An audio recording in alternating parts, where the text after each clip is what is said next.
A quick guide on how to access Flare tokens from a past snapshot, specifically the one for XRP holders. The first thing to understand is the timeline. The snapshot of XRP holders was taken way back on December 12, 2020. Since then, the Flare network has had its launch, and the token distribution has evolved. If you were an eligible XRP holder and claimed your Flare, a small portion of your FLR was distributed to the ETH-compatible address you provided. This is the key. Your Flare tokens are on the Flare network at an address that corresponds to the Ethereum-compatible address you used for the claim. To access these tokens in Bifrost Wallet, you need to import the recovery phrase or private key from that original wallet. This is the crucial step.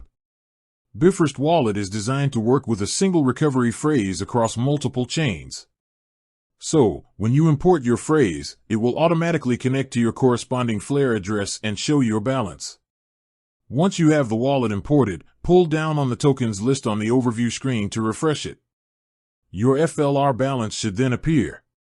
Now, if you still can't see them, don't worry. Go to your wallet settings, then Advanced, and Address Derivation. You may need to manually select your Flare address from the list of derived addresses. After you have your tokens, remember the distribution has changed.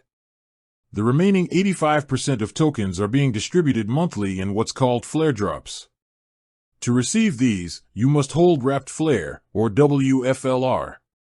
You can easily wrap your FLR inside the Bifrost Wallet app and delegate it to earn rewards. Unclaimed Flare drops are burned after 67 days, so it's a good idea to set up auto-claiming in the wallet if you plan on holding. By doing this, you'll ensure you don't miss any of your monthly distributions.